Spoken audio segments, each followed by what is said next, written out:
I've lost track of the amount of times people ask me why I fight for Seaham's release when, number one, there's so many other people who are in prison, when, number two, she's the daughter of a minister who was responsible for so many human rights crimes in the Eritrean government, and number three, when her own dad doesn't speak up for her. So I thought I'd make this video to answer those questions. First of all, it's not true. I've been fighting for the release of countless Eritrean political prisoners, for the release of all Eritreans from the shackles of the Eritrean government, for the rights of Eritrean refugees wherever they are in the world.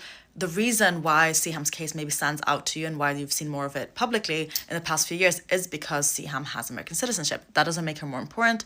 That only means that she has a lifeline that all these other people don't have. We've tried everything we can for everyone who's in prison in Eritrea, and it's not working. Here we have someone who has citizenship, an extra citizenship that also happens to be one of the most powerful citizenships in the entire world, where we have a government that might be able to do something for her, and that hasn't been tried.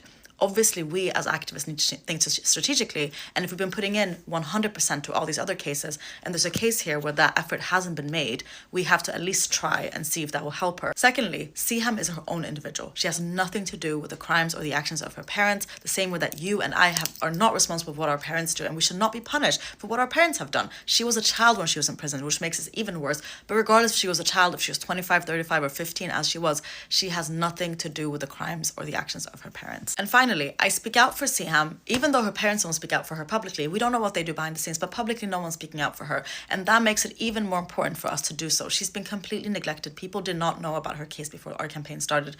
And it's for those cases that we need to speak out even more for. For example, there is another dual citizen who's in prison in Eritrea, but his family are incredibly active. The entire Swedish community has been gathering, galvanizing for him. There's no need for me to be at the forefront. I will always support the campaign of Dawit Isaak, but I don't have to be at the forefront of it because there's so many other people already doing it. Seaham has been neglected. We need to speak out for her the same way that if any child, because she was a child when she was in prison, but if any child has been neglected by their parents, social services will come and they'll help that child. Same thing with us. If we're activists for organizations, we need to speak out for those who are not being spoken for, and that's why I will never give up on Seaham's case, no matter what her family does, because that has nothing to do with her. She's an individual in her own right, and that's the only way we should treat her.